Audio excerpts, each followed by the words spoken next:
Have you ever tried resolving an inverse Laplace transform of this form? Or this, s all over s squared plus 1 all squared.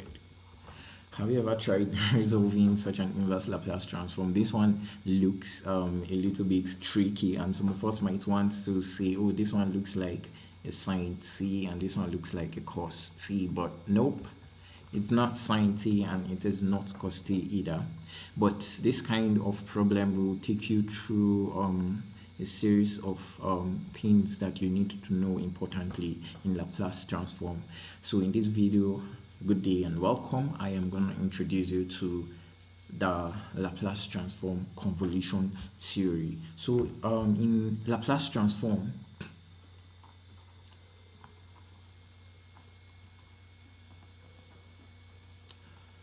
convolution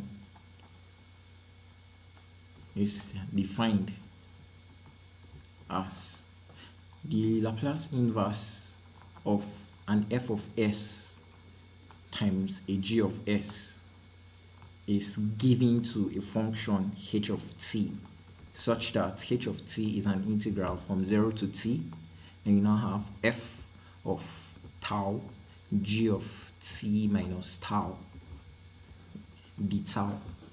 So this is the convolution theory. This is the definition of convolution theory. So we are going to use the convolution theory. I know it's a little bit intimidating, but let me quickly show you a quick one of convolution theory example. So the first example is assuming you want to solve the Laplace inverse of something like 1 all over s plus 2 all squared, like this. So this one is quite different from this one above. We are going to see the solution of this and this later on in this video, so it's going to be a long one, but if you can be patient, I believe it's going to be worth it. Now, assuming you want to find the Laplace inverse of a function like this, I already know that the answer to this problem is going to be an exponential minus 2t multiplied by t. So this is going to be the answer to this problem. If you apply the shift theory, or if you apply the differential theory like we discussed in the last video, you're going to get this answer. Well, let me solve this problem with convolution so that you appreciate the method. Now, to solve it with convolution, I'll recall that the Laplace inverse of f of s times g of s is an h of t, such that we are integrating from 0 to t, and f of tau and g of t minus tau d tau, and this tau is a dummy variable.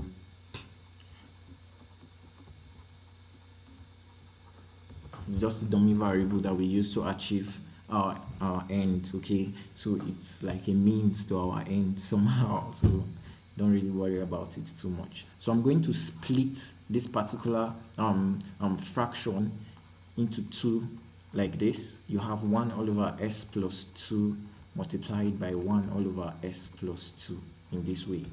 Is that okay? So with this, I can call this one my f of s, and I can call this my g of s. Therefore, f of s is going to be 1 all over s plus 2.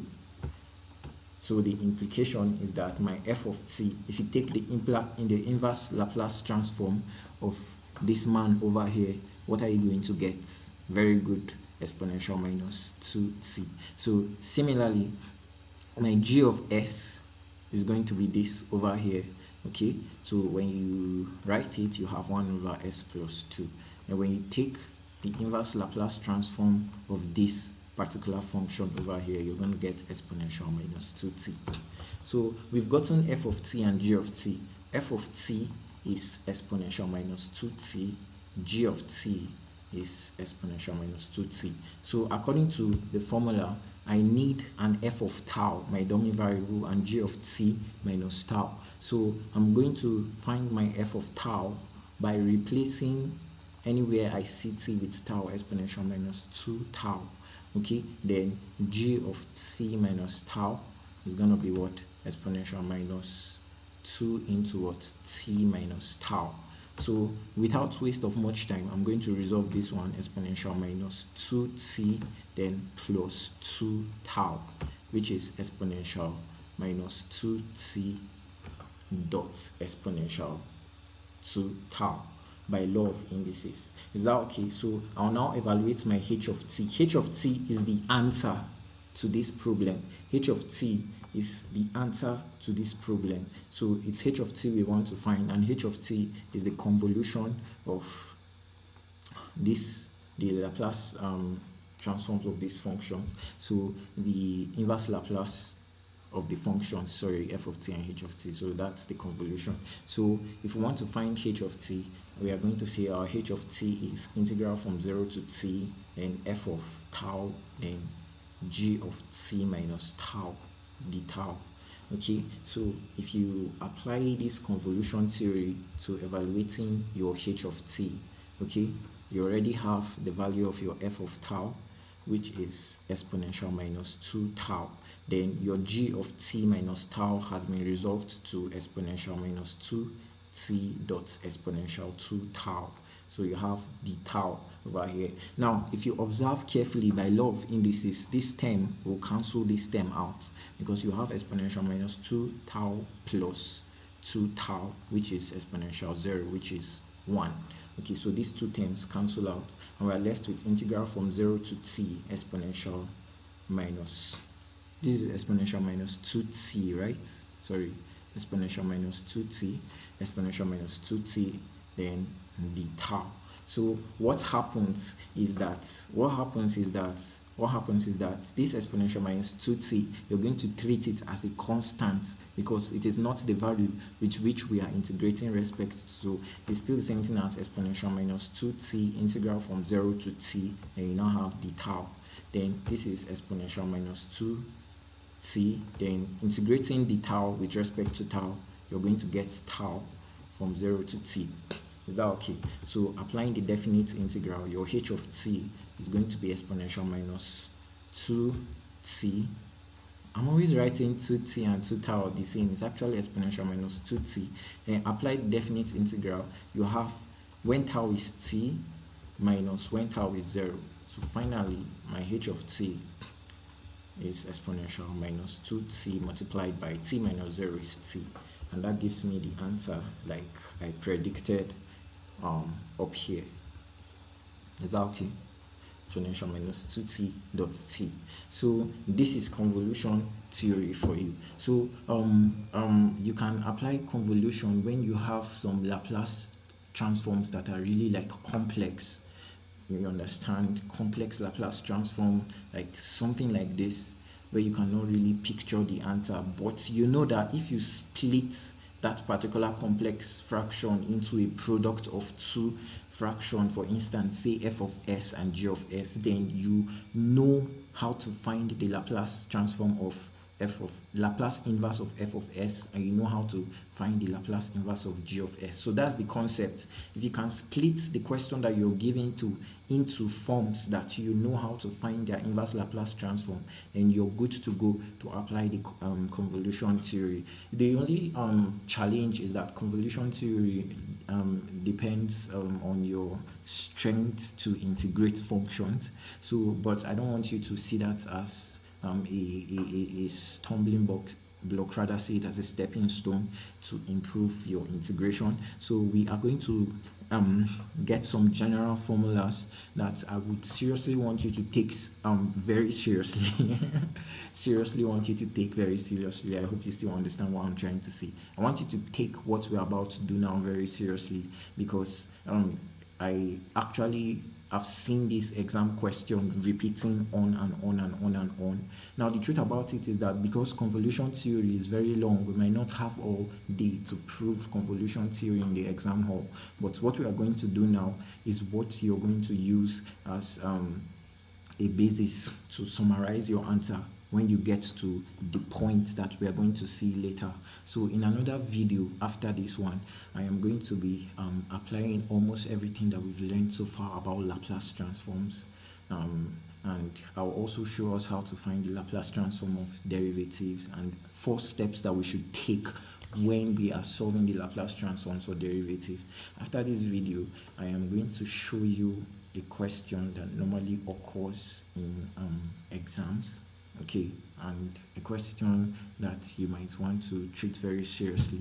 So we are going to use what we learned from this video to wrap up that question when we get to that point. So strap in and I'll show you more. Now let's dive into convolution. Now, so we want to derive an expression for the Laplace inverse of a function such as 1 all over, we have s squared plus omega squared all squared. This is A, and the B is Laplace inverse of s all over s squared plus omega squared all squared. So this is what we are going to be doing in the next few minutes. So stay with me as we proceed together. So case 1.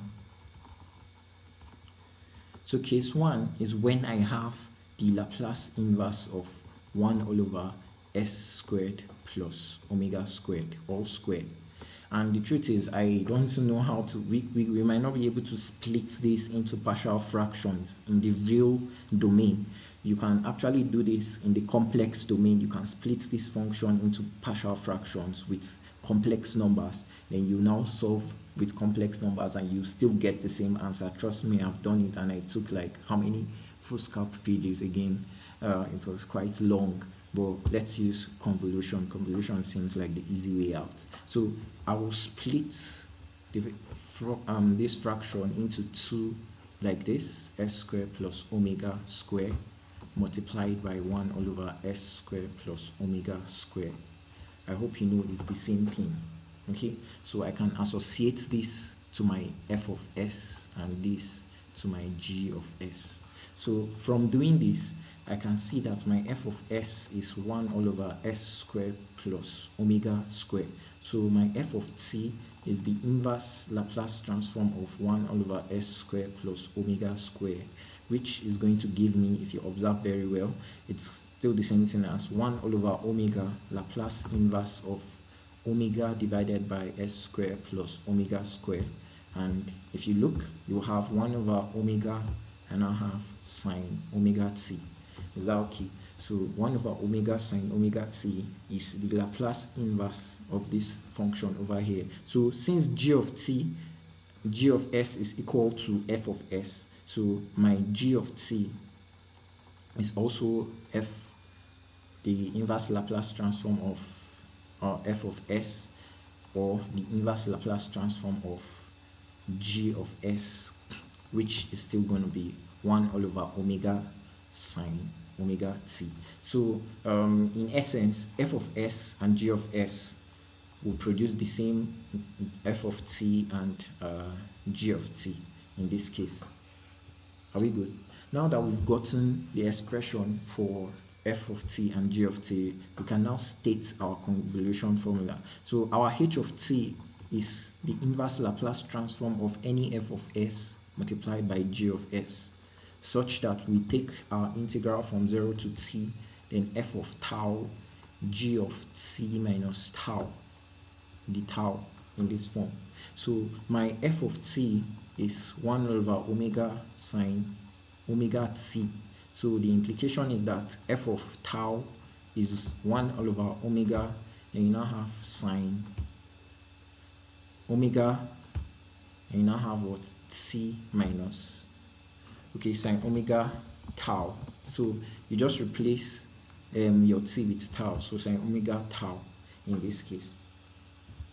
Are we good? So secondly, we have our g of t to be 1 all over omega sine omega t. So the implication is that my g of t minus tau is now going to be what? 1 all over omega sine omega t minus tau. Okay, so you replace this t with t minus tau. Okay, so someone can leave it like this, or someone can say 1 all over omega, we now have sine omega t minus omega tau in this case. Are we good? So we have our g of t minus tau. So to now get our h of t, which will be the answer, we'll integrate from 0 to t, our f of tau multiplied by our g of t minus tau, the tau, and this is going to be integral from 0 to t. My f of tau is 1 all over omega sine omega tau, and my g of t minus tau is 1 all over omega sine omega t minus omega tau. Everything is with respect to tau. So our h of t is now going to be this 1 over omega are both constant. When they multiply themselves, we get 1 over omega square, integral from 0 to t, and we now have sine omega tau, then sine omega t minus omega tau, the tau. Is that okay? So I'm going to copy this. I'm going to continue. This is where we stopped previously. So we are going to continue in this way. So if you start solving this integral, and we don't want to apply product rule here because it's going to be very, very challenging. But see what we can do. We can recall there is a trigonometric identity that when I have sine A, sine B, it's still 1 over 2 cos A minus B minus cos A plus B. Okay, so this is under addition formula and product formula in trigonometry. So sine A, sine B is half cos A minus B, then minus cos A plus B. So applying that, taking this as my A and taking the whole of this as my B. So this is what we're going to get. H of t is 1 all over omega square, integral from 0 to t, and we have 1 all over 2, then I have cos A minus B, that's omega t minus, my B is omega t minus omega t, this way, over here, omega tau, sorry. Then you now have minus cos A plus B. So A is omega tau, then plus B is omega t, then you now have minus omega tau. So close the big brackets and put the tau. Okay, so this is what we are going to get. Our h of t is, this 1 over 2 can come out. You have 1 all over 2 omega squared, integral from 0 to c, and you now have cos. So in solving this one, you're going to get omega tau minus omega t, then minus times minus is plus omega tau, then minus cos. You have omega tau plus omega t minus omega tau. Is that okay? The tau. So you have h of t is 1 over 2 omega square, integral from 0 to t. Then if you come to this place, you're going to have cos omega tau plus omega tau gives you 2 omega tau minus omega t. Then you now have minus cos. Omega tau cancels out omega tau, and we are now left with omega t here. So we have the tau. Are we good? So this integral, I'm going to apply linearity of integrals. So h of t is going to be 1 all over 2 omega square, 0 to t. We have cos 2 omega tau minus omega t d tau, then minus 1 all over 2 omega square, and integral from 0 to t. have cos omega t d tau, like this. So one thing that you should know is integration is also linear, obeys the property of linearity. So you can distribute the integral to each terms of your equation, such as when you're integrating x plus 5 with respect to x, you can distribute the integral to this one and distribute the integral to this one, give you x squared over 2 plus 5x plus c. So when you're doing normal indefinite integrals, you're going to have constant of integration, but when you're integrating under boundaries like a definite integral, there will be no constant of integration. Okay, so let's go ahead and solve this integral carefully. So h of t is now going to be 1 all over 2 omega squared. Then let's integrate this now. I'll open this bracket. So when you integrate with respect to tau, okay, integrating cos 2 omega tau minus omega t, this is a phase angle, so it will remain constant, so nothing touches it. The emphasis is on this place. I hope you know that when you integrate this stuff with respect to tau, you're going to get sine 2 omega tau minus omega t divided by 2 omega, because by definition the coefficient of tau is 2 omega, so, and omega is a constant, so 2 omega is also a constant. So if you try to differentiate this with respect to tau, you're going to get this. Is that okay? So this is the integral for this one from 0 to t, definite integral, and minus. Something amazing happens here. So we are integrating this function with respect to what? Omega t. But this function does not have anything, omega tau, this function does not have anything to do with tau. So it's like a constant. So you can call it cos omega t all over 2 omega squared, integral from 0 to t, and the tau. So since it does not have the tau variable, we are treating it as a constant for the time being. Is that okay? So this is what we're going to work with over here. So we have our h of t is 1 all over 2 omega squared. Then we have applying the definite integral. When we have t, we'll have sine, you have 2 omega t minus omega t all over 2 omega. Then when you have 0, you now have sine, you have 0 minus omega t all over 2 omega. Is that okay? So we've applied the definite integral. Then if we integrate this one, we'll have cos omega t all over 2 omega squared.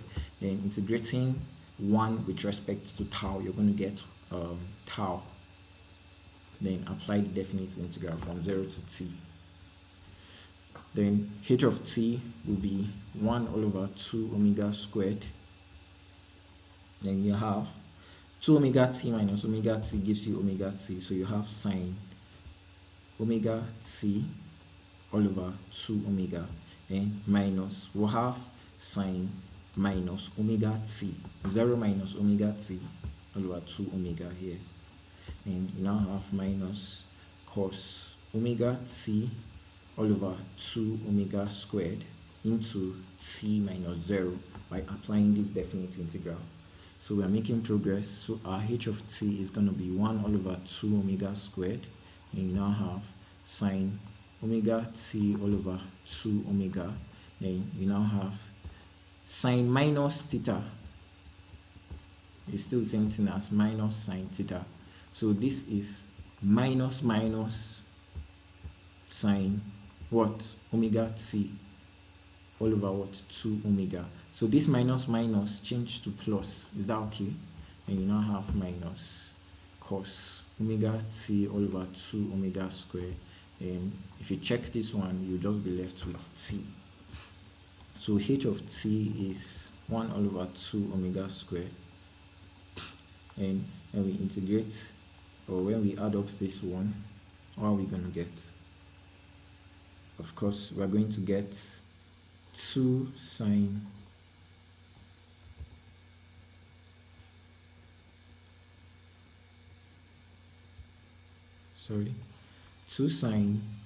omega t all over 2 omega, okay, 2 sine omega t all over 2 omega, then minus, you have something like t cos omega t all over what? 2 omega squared, like this. So this is the first one and this is the second one. So how do we summarize our answer? This is how we summarize our answer. So our h of t is now going to be 1 all over 2 omega squared, open a big bracket, then this and this cancels each other, right? So you'll be left with sine omega t divided by omega. Are we together? And you now have minus. Then if you solve this one, since we are factoring out 1 over 2 omega squared, you'll be left with t cos omega t. Okay, so this is the answer for h of t. And remember, h of t is the inverse Laplace of 1 all over s squared plus what? Omega squared all squared. Is that okay? So this is the evaluation for our inverse Laplace transform. So we are going to find this very handy, this generalized formula, very handy when we are evaluating inverse Laplace transforms that are in this form. Okay, that are in this form. So we'll go to the next one. Sorry. So it's now very clear to us that whenever we are given a problem such as this, we already know how to evaluate our inverse Laplace. Okay, so what I want you to do is that anytime you're given a problem like this and maybe you're actually pressed with time, if you can remember this formula, okay, from convolution, then you can actually apply this formula and get your answer. So for instance,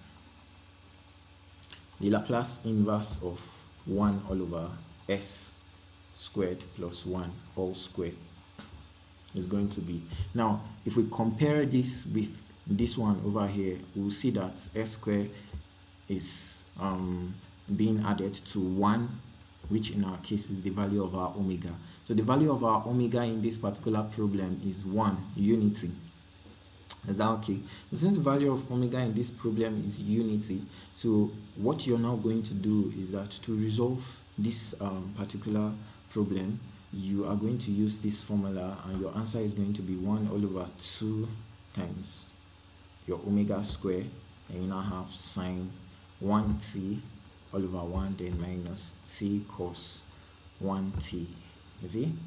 So at the end of the day, I have 1 all over 2 into sine t minus t cos t as the answer to the Laplace inverse of this problem over here.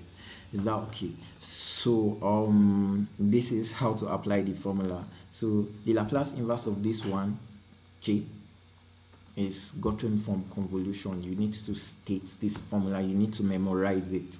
If you cannot, you saw how long the derivation was. This is something that we can't derive in an exam scenario, so it's something we need to memorize.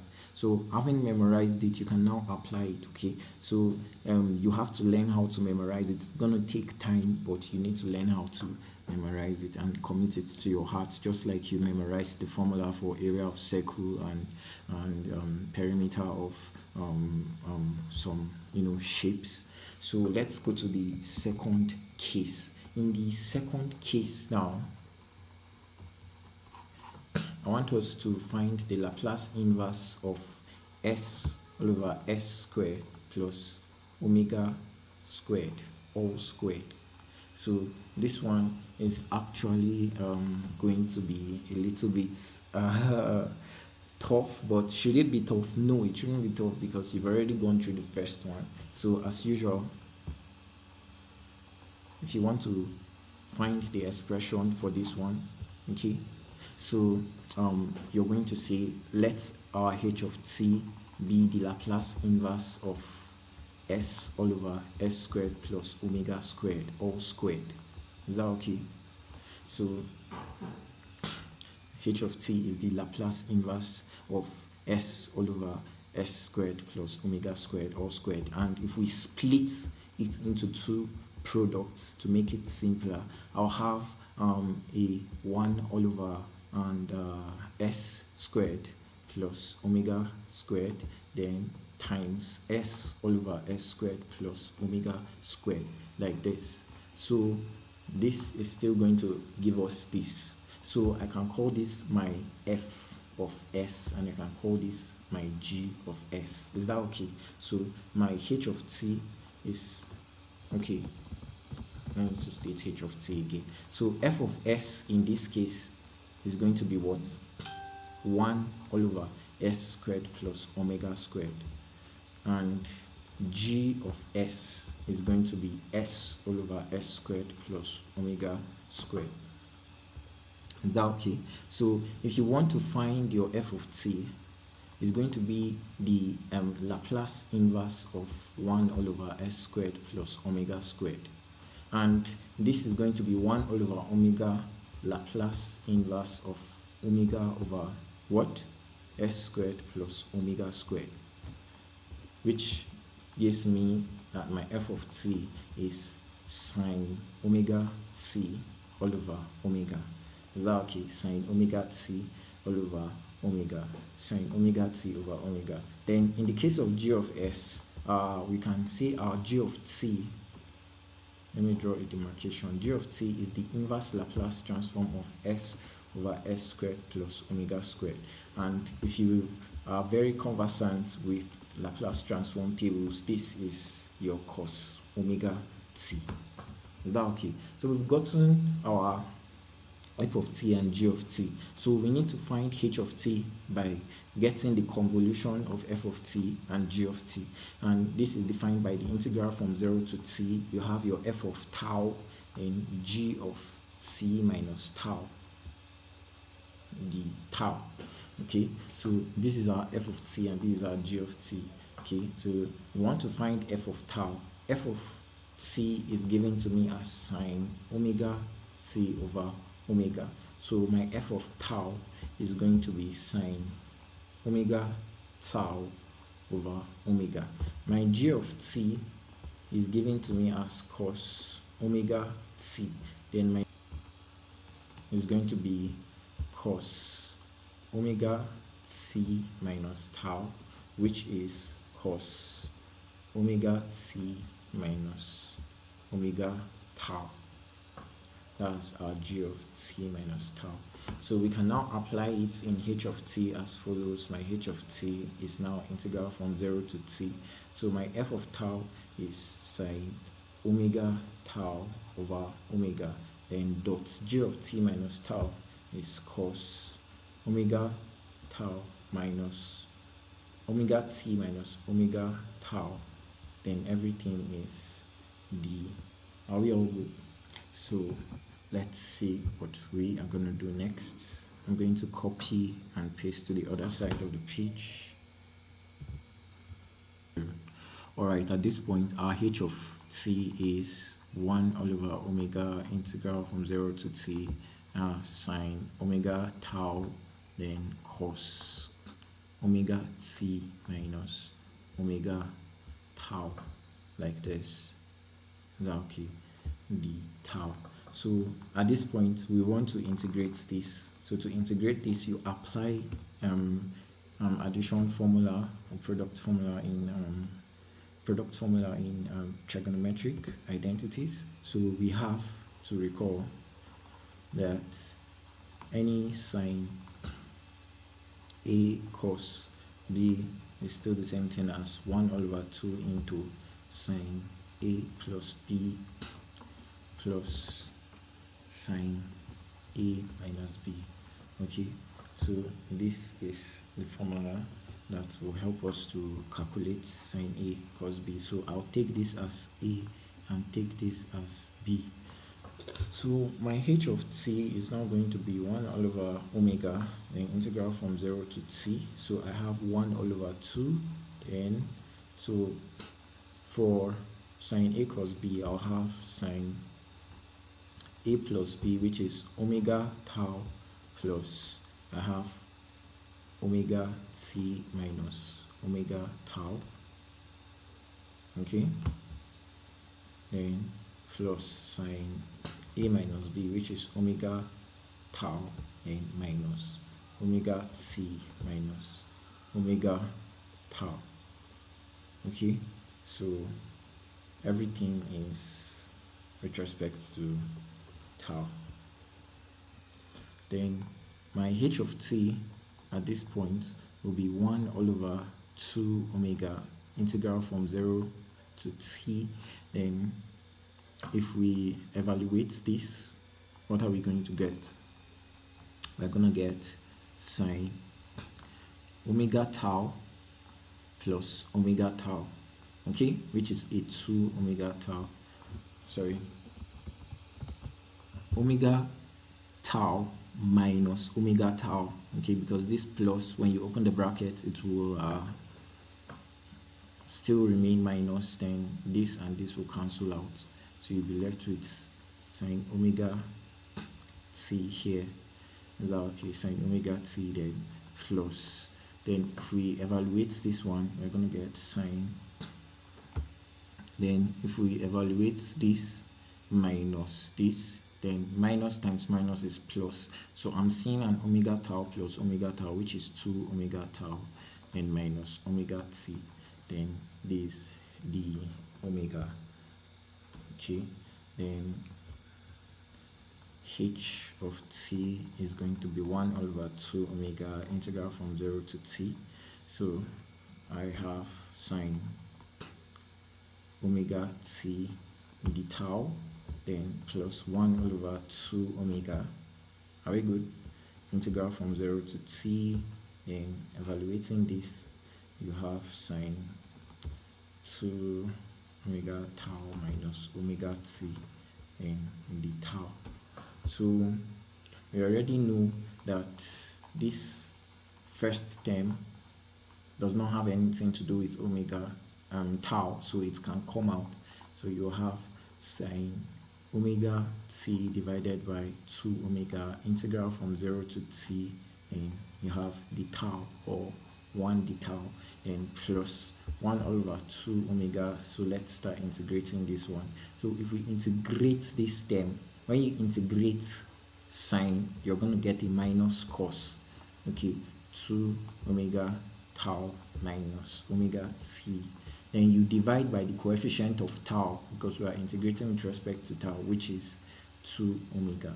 So applying your definite integral from 0 to what? To t.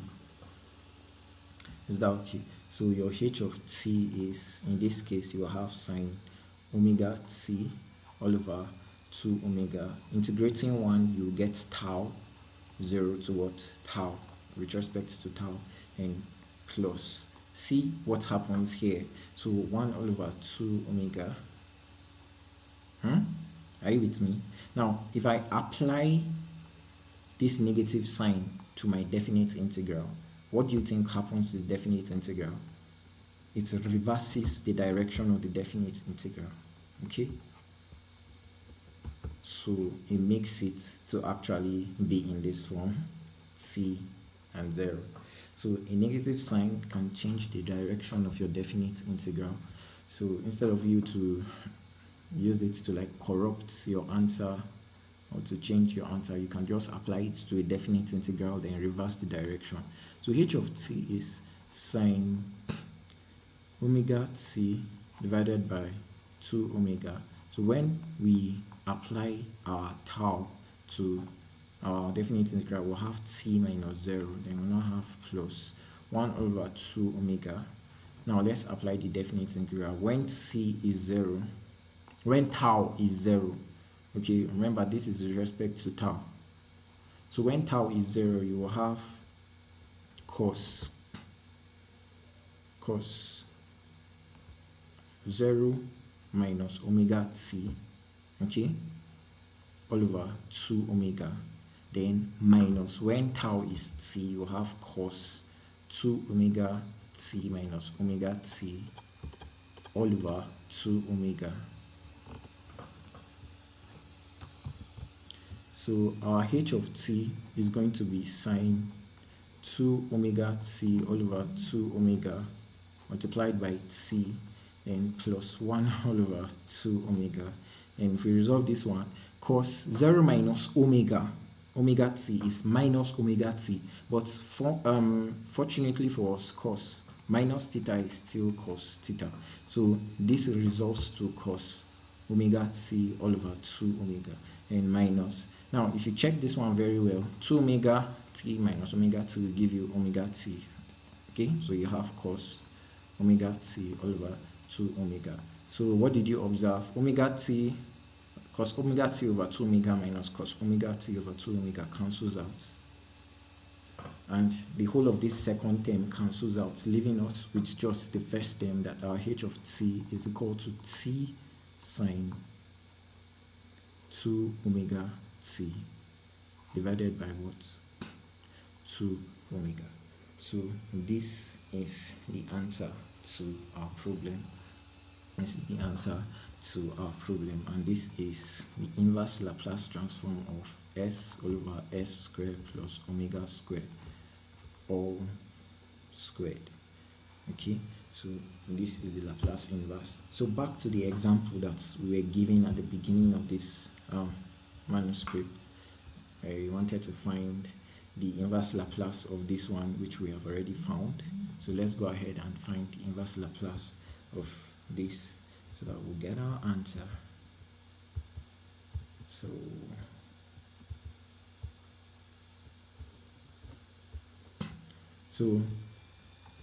the inverse Laplace transform of s all over s squared plus 1 all squared.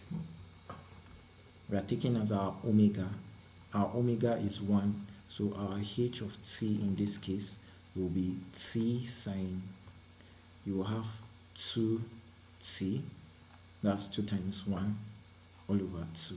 So this is the answer that you're supposed to get when you find the inverse Laplace transform of this one, and it all depends on your ability to memorize this and this. Okay, on convolution. So summary. From convolution,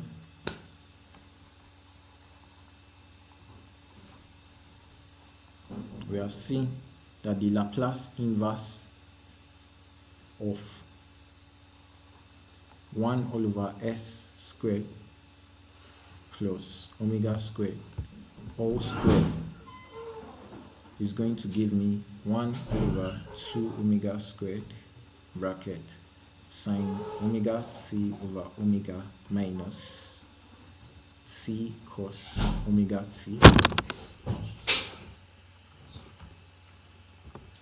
And secondly,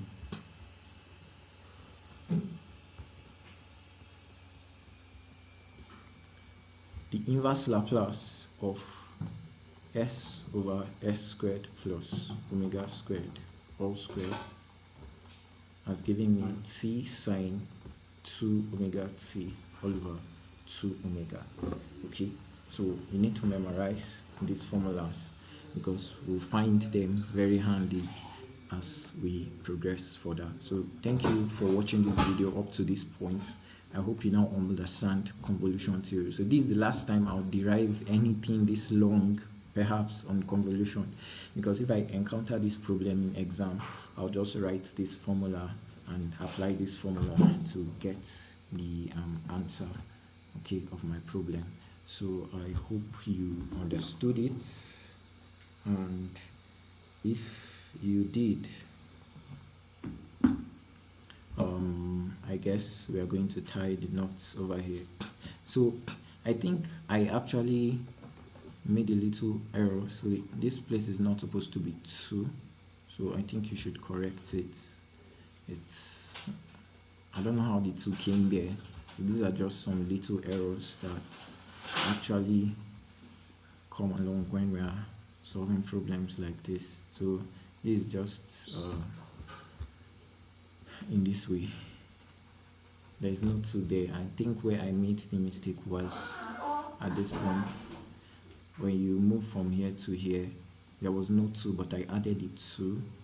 So I'm sure you have seen the correction now. So this is the formula. Please just write it down, and you are going to find them very useful whenever you're solving problems having to do with convolution theory. So thank you for watching. I hope you understood, and I hope you'll be able to try to reproduce it by yourself.